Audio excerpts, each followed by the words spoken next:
नारायण नारायण नारायण श्रीमन नारायण नारायण नारायण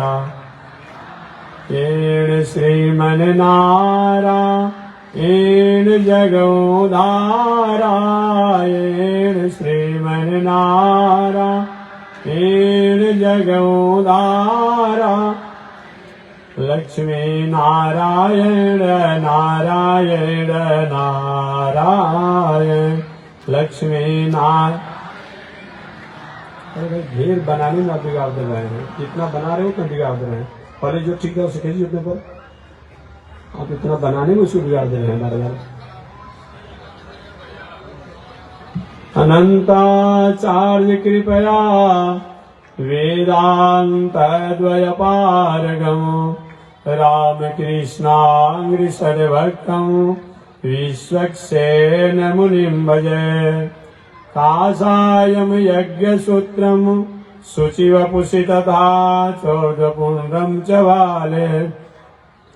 यस्यास्ते दक्षहस्ते कलिकुमतिगिरीन्द्रेन्द्रवज्रं त्रिदण्डम् संसाराग्नि प्रशान्त्यै धृतजलममलं दारुपात्रं पवित्रं श्री विश्व। खाना पीना मत होको, कदम जाने के लिए मत होको, उधर जगह बहुत है, जगह चाहिए लोगों को। अब व्यवस्था रखते हैं आप लोग, 1 मिनट शांति नहीं रहने देते आप लोग। सहस्ते कलिकुमति गिरीन्द्रेन्द्र वज्रं त्रिदण्डं संसाराग्नि प्रशान्त्यै धृतजलममलं दारुपात्रं पवित्रं श्री विश्वक्सेन सूरे पदकमलयुगं श्रेयसे संश्रयामि। लक्ष्मीनाथ समारम्भां नाथयामुनिमध्यमाम् अस्मदाचार्यपर्यन्तां वन्दे गुरो परम्पराम्। नारायणाय विद्महे वासुदेवाय धीमहि तन्नो विष्णु प्रचोदयात्। महालक्ष्म्यै च विद्महे विष्णुपत्न्यै च धीमहि तन्नो लक्ष्मी प्रचोदयात्, तन्नो लक्ष्मी प्रचोदयात्। परमाराध्य श्री लक्ष्मी नारायण भगवान नित्य वंदनीय पूज्य गुरुदेव श्री त्रिदंडी स्वामी जी महाराज के जुगल चरणों में कोटिशा नमन। भगवत भागवत आचार्य कैंकर्य पारायण महानुभाव हरि कौन कथा का है? काशी की पावन भूमि से चलकर आए हुए जगत गुरु रामानुजाचार्य स्वामी मुक्तिनाथ जी द्वारा कथा आप श्रवण कर रहे थे। उनसे पहले हरिद्वार के पावन भूमि से चलकर आए हुए जगत गुरु रामानुजाचार्य स्वामी वैकुंठनाथ जी द्वारा कथा आप श्रवण कर रहे थे। उनसे पहले बक्सर की पावन भूमि से चलकर आए हुए जगत गुरु रामानुजाचार्य स्वामी अयोध्यानाथ जी महाराज द्वारा आप कथा श्रवण कर रहे थे। उनसे पहले जगदीशपुर की पावन भूमि से चलकर आए हुए जगत गुरु रामानुजाचार्य श्री आनंद बिहारी शास्त्री जी द्वारा आप कथा श्रवण कर रहे थे। पावन भूमि पर पावन कथा को निवेदन करते हुए मैं भी आ रहा हूं। पावन कथा प्रसंग अंतर्गत पिछले दिन मैंने निवेदन किया था। भगवान श्री कृष्ण से उद्धव जी ने पूछा था, क्या घर गृहस्थी परिवार पत्नी बाल बच्चों के साथ रह करके भी या उनसे अपने व्यवहारों को रखते हुए भी विवाह शादी करने के बाद खेती व्यापार नौकरी करने के बाद भी हम अपना उद्धार कर सकते हैं कि नहीं, अपना कल्याण कर सकते हैं कि नहीं। हम उन परमात्मा जिन परमात्मा को प्राप्त करने के लिए बड़े बड़े साधक बहु दिनों तक तपस्या योग साधना करके प्रसन्न और प्राप्त करते हैं, उन परमात्मा से हमारा संबंध घर गृहस्थी में रहते हुए हो सकता है कि नहीं। इन पावन प्रसंगों को भगवान श्री कृष्ण उद्धव जी से सुना। क्या उद्धव, घर गृहस्थी बंधन का कारण नहीं है, परिवार, पत्नी, बाल बच्चों के साथ रहना बंधन का कारण नहीं है। केवल साधु वेश में रहना ही मुक्ति का साधन नहीं। जेल बंधन का कारण नहीं होता है। सरकार की नीतियों का, राजा की नीतियों का हर विरोध, जेल अधीक्षक बनने के लिए, जेल सुपरिटेंडेंट बनने के लिए, वहां और प्रकार के नौकरी करने के लिए बहुत पैरवी करना पड़ता है, तब कहीं उसमें सेवा करने का मौका मिलता है। उनको थोड़ा भी भय होता है, हमें जेल में नौकरी करना पड़ेगा, नहीं होता है। कि सरकार की नीतियों का अनुपालन करते हुए वे जेल में नौकरी करना चाहते हैं। और जो जेल में किसी आरोप में आरोपित होकर के है, भले ही उसे 1 महीना, 2 महीना, वर्ष भर ही रहना पड़े, रोज अपना दिन गिनते रहता है, कब 1 वर्ष पूरा होगा, 1 महीना पूरा होगा, 1 सप्ताह पूरा होगा। अगर जेल बंधन का कारण होता तो जेलर बनने के लिए, जेल के राजकीय कर्मचारी बनने के लिए कोई पैरवी नहीं करता। इसलिए जगत बंधन का कारण नहीं है। जगत की वस्तु व्यवस्था जो बंधन का कारण नहीं है। परिवार, पत्नी, बाल बच्चों के साथ रहना बंधन का कारण नहीं है। बंधन का कारण है कि हमने इनको अपना मान लिया कि मेरे हैं और मैं ही। यही बंधन का कारण है। इसलिए हमारा आपका जीवन नौका के समान होना चाहिए। नौका जल में ही होता है। नौका को जल से बाहर निकाल दिया जाए, नौका को कोई औचित्य नहीं होता है। नौका या तो फट जाएगी, फूट जाएगी, टूट जाएगी। लेकिन नौका में अगर जल आ जाए तो, नौका में जल भर जाए तो नौका डूब जाएगी। तो हमें करना यही है कि नौका के भीतर जल न आवे, और किसी कारण से आ भी रहा हो तो पात्रों से निकाल कर बाहर फेंक दे। यही तो दुनिया में रहने का नियम है। घर परिवार, बाल बच्चे बंधन के कारण नहीं है, न झंझट है। झंझट तो हमने समझ रखा है, मान रखा है, बना रखा है। भगवान श्री कृष्ण का उद्धव, इसी का नाम है मानव धर्म। मानव धर्म माने हमें संसार में रहना है, संसार की वस्तु व्यवस्था और व्यवहार में रहना है, लेकिन संसार में रहते हुए भी संसार से अलग रहना है। जैसे कमल का पत्ता जल में ही रहता है, लेकिन जल से ऊपर रहता है। नौका जल में ही रहती है, लेकिन नौका जल से अलग अपना काम करती है। हम संसार में रहें। आगे उद्धव जी ने पूछा, प्रभु ये होगा कैसे? आपने बता तो दिया। अब जैसे पहला क्लास का विद्यार्थी हो, क ख ग घ ABCD पढ़ना अभी सीख रहा हो, और गुरु जी ने कहा कि A² + B² बराबर क्या होता है, वो क्या बताएगा वो? अरे भाई, क ख ग ABCD जो पढ़ रहा हो और उसको A² B² की बात करेंगे तो क्या बताएगा? अब वही जो पढ़ा लिखा व्यक्ति हो, वो सहजता से कह देगा A² + 2AB + B² कह देगा ना। तो जो कहना तो सहज है, लेकिन कैसे इसको जीवन में उतारा जाए? आप लोगों ने सुना होगा तो अच्छा लगा होगा कि भाई जब घर गृहस्थी बंधन का कारण नहीं है, हम गृहस्थी में रहते हुए भी, परिवार पत्नी के साथ रहते हुए भी हम परमात्मा से अपने संबंध को जोड़े, लेकिन जुट नहीं पाता है। इसका कारण क्या है? तृष्णा न जाए मन से, कृष्णा न आवे मन में। हमारे मन से तृष्णा नहीं जाती है, और जब तक तृष्णा नहीं जाएगी तब तक कृष्ण हमारे भीतर आकर के बैठेंगे नहीं। वो कृष्ण आएंगे कैसे? उन कृष्ण को कैसे बैठाया जाएगा? आपके पास एक गिलास हो, गिलास में पहले से पानी भरा हुआ हो, कोई दयालु जी केसर मिश्रित दूध लाए हो, और दयालु ने कहा कि भाई जी इस दूध को पी लीजिए। आपने कहा मेरे गिलास में डाल दीजिए, और जो ही वो दूध को गिलास में डालने लगा, पहले से पानी भरा हुआ था, तो दूध गिरने लगा नीचे। हमारे भीतर जब खाली रहेगा तभी तो किसी को भरा जाएगा। आखिर वो तृष्णा जाएगी नहीं तो कृष्ण आएंगे कैसे? तो तृष्णा को हटाने के लिए और कृष्ण को बैठाने के लिए क्या उपाय है? भगवान श्री कृष्ण ने उपाय बताया। कायेन वाचा मनसेन्द्रियैर्वा बोध्यात्मना वा नुसृतः स्वभावात् करोमि यद्यत् सकलं परस्मै नारायणाय ति समर्पयेत्। कायेन वाचा, अपने शरीर द्वारा, अपने वाणी द्वारा, अपने इंद्रियों द्वारा, इंद्रियों के स्वभाव द्वारा, आत्मा द्वारा, मन द्वारा, बुद्धि द्वारा, चित्त द्वारा जो हम कर्म करते हैं, वह कर्म और कर्म के फल, इन दोनों को परमात्मा को अर्पण कर देना।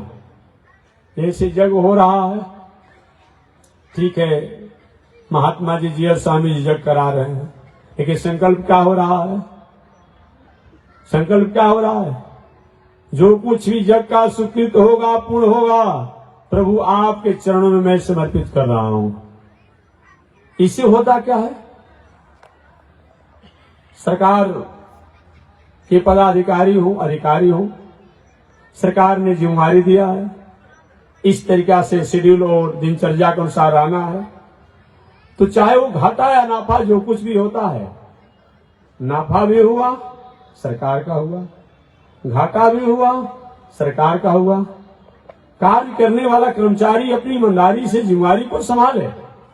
ठीक वही बात है, हम कर्म तो करें, लेकिन कर्म करते हुए कर्म और कर्म के फल, इन दोनों को परमात्मा को ही अर्पण कर दे।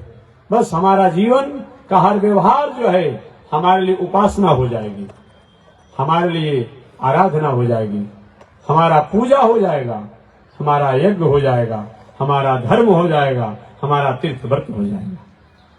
कायेन वाचा मनसेन्द्रियैर्वा बुद्ध्यात्मना वा अनुसृत स्वभावात् करोमि यद्यत् सकलं परस्मै नारायणेति समर्पयेत्।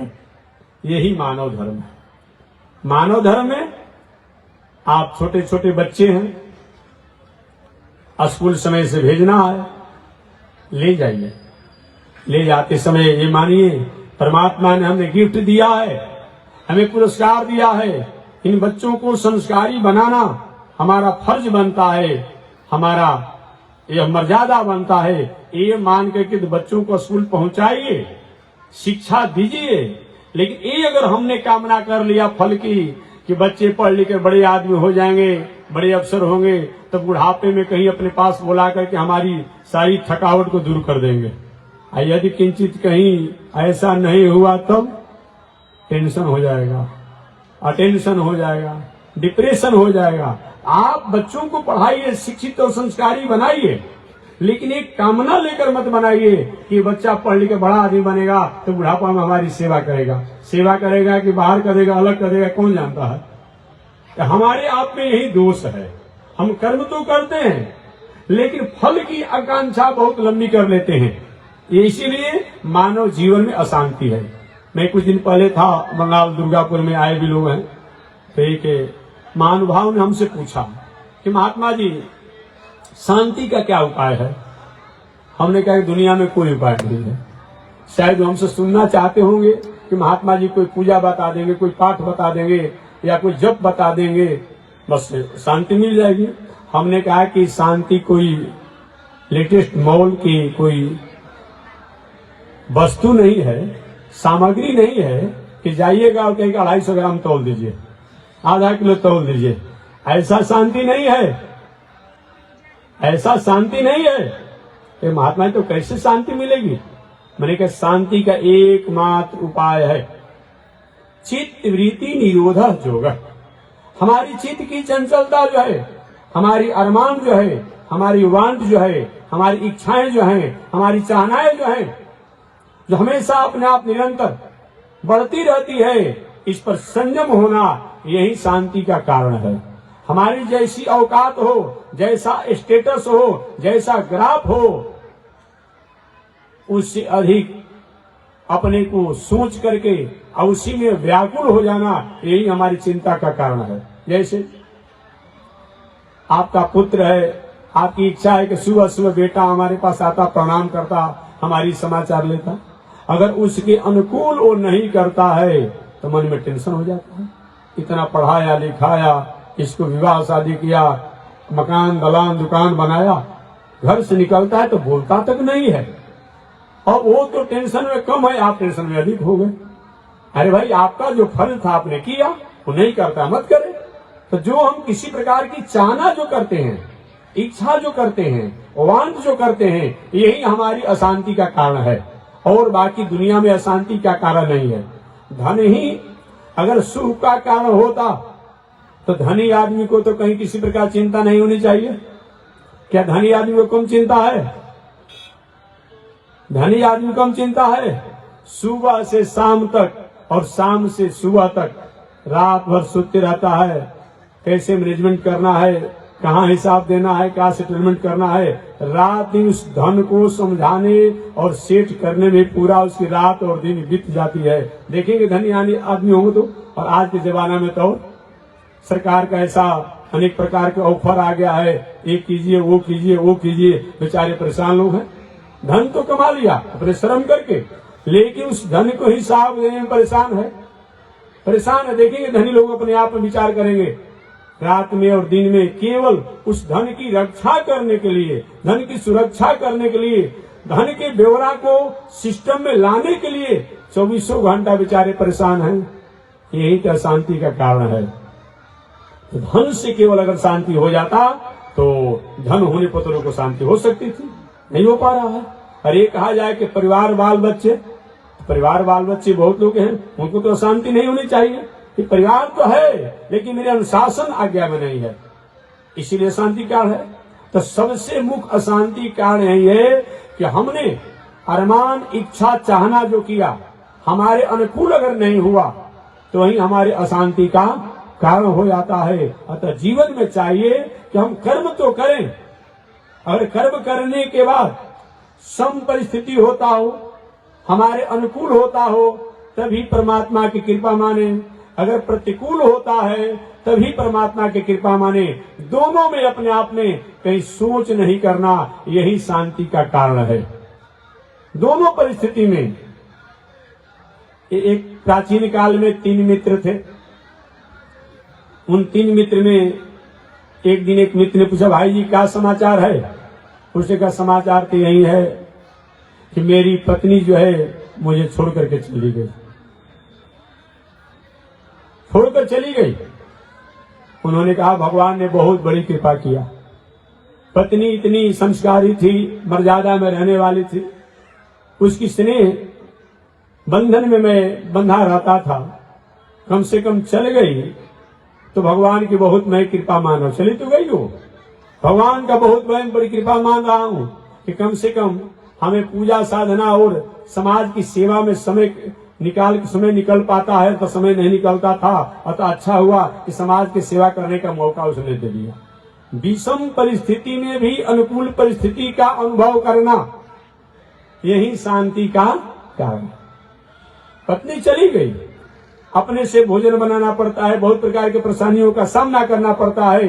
ये कहते हैं कि पत्नी चली गई तो हमें समाज की सेवा में, परमात्मा के निधासन में हमें कम से कम समय मिलता है, ये भगवान की बहुत बड़ी कृपा है। यही शांति का है। एक दूसरे मित्र थे, उनसे पूछा गया भाई जी आपकी क्या समाचार है? उन्होंने कहा यही समाचार है कि मैं जितना मर्यादा और अनुकूलता में रहता हूँ, मेरी पत्नी भी मेरे समान अनुकूलता में रहती है। अर्थात जब हमें पूजा करना होता है, पूजा की सामग्री रख देती है, जब कोई अतिथि आता है सारी व्यवस्था कर देती है। अगर ऐसा भी परिवार में हो कि आपसे अधिक आपका परिवार अनुकूल हो, वो भी परमात्मा की कृपा मान करके प्रसन्न रहना, ये भी दूसरा उपाय है। और तीसरे जो थे कि हमारी पत्नी तो सुबह से लेकर के शाम तक ले फरियाद सुनाती रहती है, ये भगवान ने बहुत बड़ी कृपा किया है। अगर पत्नी कहीं झगड़ालू नहीं होती तो उसी के स्नेह बंधन में हम फंसे रहते। कम से कम उसके भय से, झगड़ा के डर से हम 24 घंटा में 20 घंटा तो बाहर समय गुजार देते हैं। तीनों परिस्थिति में परमात्मा की कृपा मान करके और अपने जीवन को जीना, यही शांति का कारण है, यही शांति कारण है। और हम अपनी औकात, अपनी सीमा से अगर हम कामना करते हैं तो ये हमारी दुख का कारण हो जाता है। एक पौराणिक कथा मैं सुना दूं। अब होता क्या है, अब 100 रुपया का हम व्यवसाय करते हैं और सोचते हैं कि देश का और पूरे विश्व का जो अपने आप लेटेस्ट जो उद्योगपति है वैसा मैं हो जाता, क्या नहीं अशांति होगी। 100 रुपया के व्यवसाय करेंगे और पति की सपना देखते हैं, क्या मतलब होता है। यही अशांति का कारण है। हमारी इच्छाओं के अनुरूप अगर व्यवस्था नहीं होती है, हमारी इच्छाएं जैसी है, हमारी चाहनाएं जैसी है, उसके अनुरूप और अनुकूल अगर सिस्टम नहीं हो पाता है और उस पर हम अगर थिंकिंग करते हैं, सोचते हैं, यही हमारे अशांति का कारण है और दुनिया में अशांति का कारण नहीं है। तो मैं एक व्यवहारिक उदाहरण दे दूं। एक बार एक सरसों तेल के व्यवसायी थे प्राचीन काल में। बहुत उनकी औकात कमजोर थी। औकात इतनी उनकी थी कि 1 किलो सरसों खरीद करके लाते थे गांव से और अपने कोल्हू में पेरते थे। पेर करके जो 250 ग्राम, आधा किलो जो भी तेल निकलता, उस तेल को एक मिट्टी के पात्र में ले करके और बाजारों में जाते बेचने के लिए।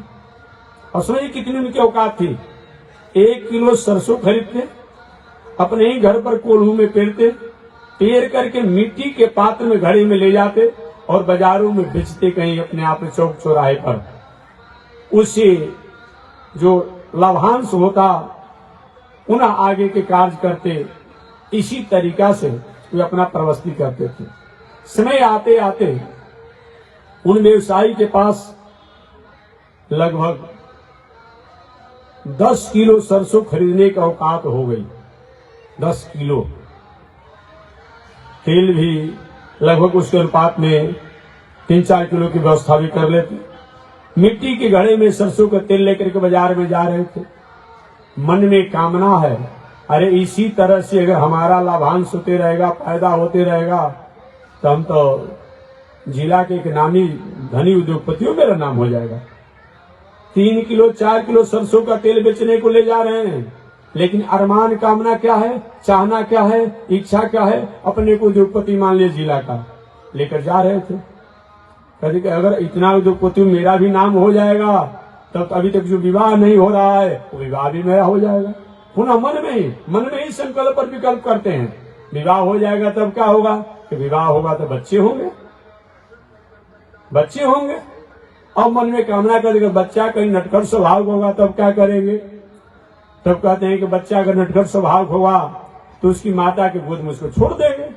पुनः ले जा रहे हैं सरसों के तेल सिर पर रख करके पैदल जा रहे हैं बाजारों में बेचने के लिए, लेकिन अरमान मन में कर रहे हैं। आज यही हो रहा है दुनिया में, यही दुनिया में हो रहा है। लोग आज टेंशन में है, डिप्रेशन में है, अटेंशन में। क्यों? अपनी औकात, अपनी सीमा से अधिक सोचते हैं। इसीलिए अब वो सोचे कि अच्छा एक पुत्र तो हुआ, कहीं दूसरा पुत्र उससे और नटखट होगा तो अब क्या करेंगे। एक तो पुत्र को उसकी माता के गोद में दे देंगे, दूसरा पुत्र को अपने गोद में रखेंगे। पुनः कहेगा अच्छा बाद में तो हो सकता है कि एक और पुत्र हो जाए तब क्या करेंगे। एक और का वही नटखट स्वभाव होगा, क्या करेंगे, नटखट स्वभाव का होगा तो जमीन पर पटक देंगे। अब क्या कि बेचारे सरसों का घड़ा जो लिए थे तेल वाला हो जमीन पर पटक दिए। रोने लगे कि मैं करोड़पति हो गया था, ये छोटा वाला बेटा जो है सारी संपत्ति प्रतिष्ठा को तहस नहस कर दिया। यही हमारी अरमान है, करना धरना कुछ नहीं और रात दिन अपने आप में सोने की चिड़िया और सोने की मकान की कामना करना, यही अशांति का कारण। हमारी थिंकिंग, हमारा सोच ही अशांति का कारण है। इसलिए जो कर्मठ व्यक्ति जो होता है वो कर्म करता है। आप अग्नि के ताप के पास जाएंगे, अग्नि के ताप ज्वाला के पास जाएंगे, आप नहीं अरमान करेंगे, नहीं इच्छा करेंगे तो अग्नि का जो स्वभाव है वो आपको प्राप्त हो जाएगा। याद रखिए, आप बर्फ को हाथ से पकड़ेंगे तो बर्फ का जो स्वभाव है वो अपना प्रभाव दिखाएगा, वो आपको ठंडा करेगा ही।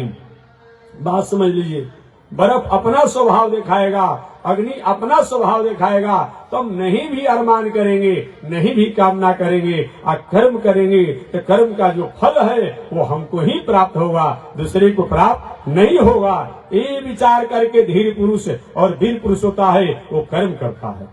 भगवान श्री राम अभी कुछ दिन पहले एक लोग आए थे, महाराज जी हमारे भविष्य के बारे में बताइए। हमने कहा वो अपने भविष्य के बारे में नहीं जानते हैं तो आपके बारे में क्या बताएंगे। हम अपने भविष्य के बारे में जानते हैं? नहीं जानते हैं। हम अपने जब भविष्य के बारे में नहीं जानते हैं, आपके भविष्य के बारे में क्या बताएंगे।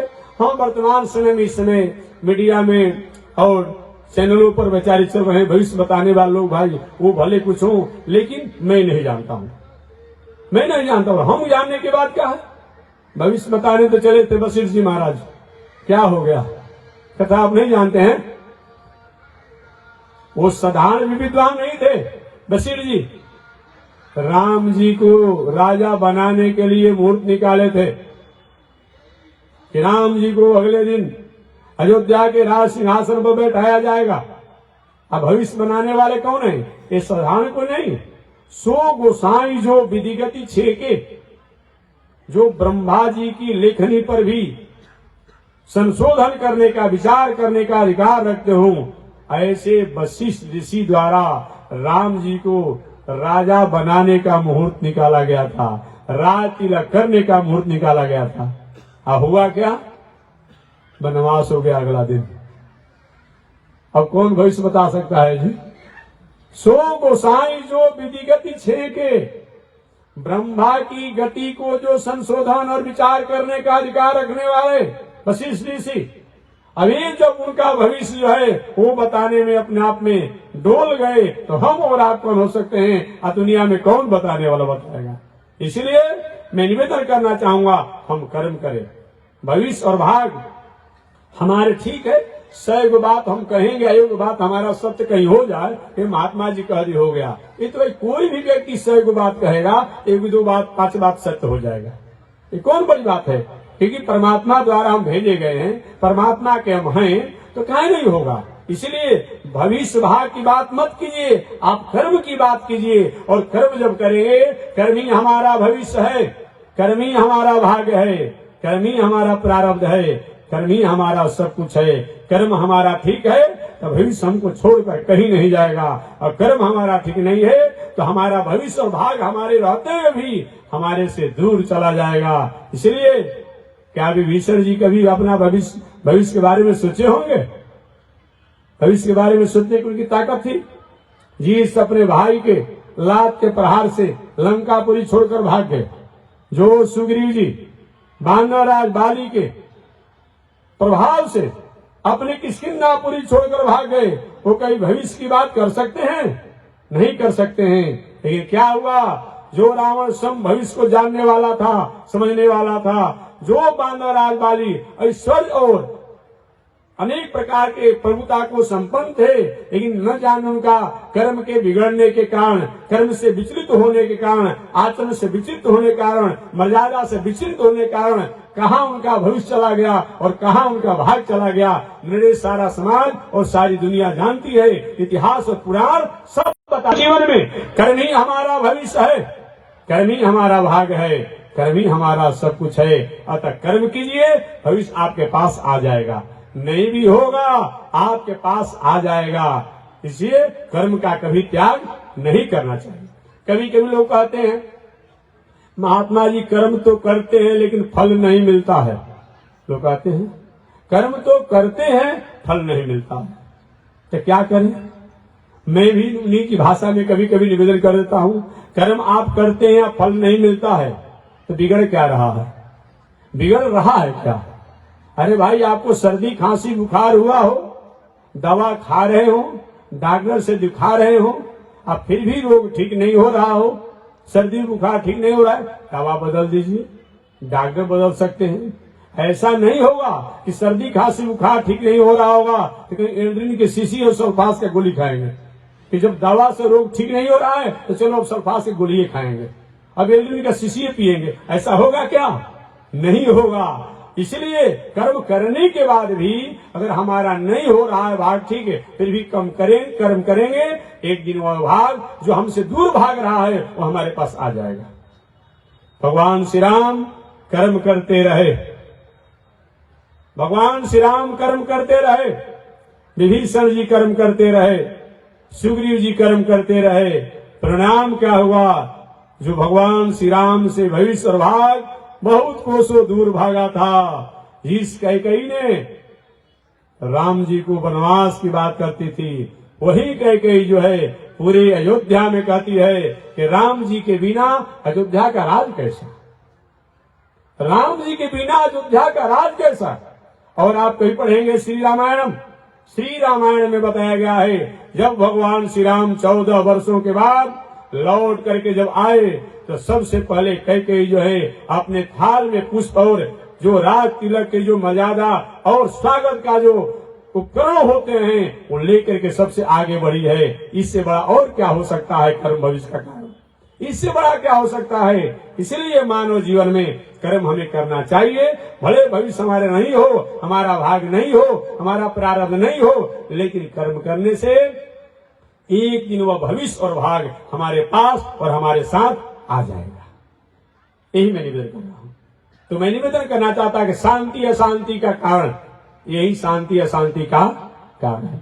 हमारी वांछा, हमारी चाहना, हमारी इच्छा जो है अपनी औकात, अपनी सीमा से अधिक होती है तो हमें अशांति का कारण होता है। इसलिए मानव जीवन में आकांक्षाओं को त्याग करके, कामनाओं को त्याग करके कर्म का कभी त्याग नहीं करना चाहिए। भगवान श्री कृष्ण ने अर्जुन से कहा, हे अर्जुन कुरु कर्मत्व, कर्म करो, कर्म करो।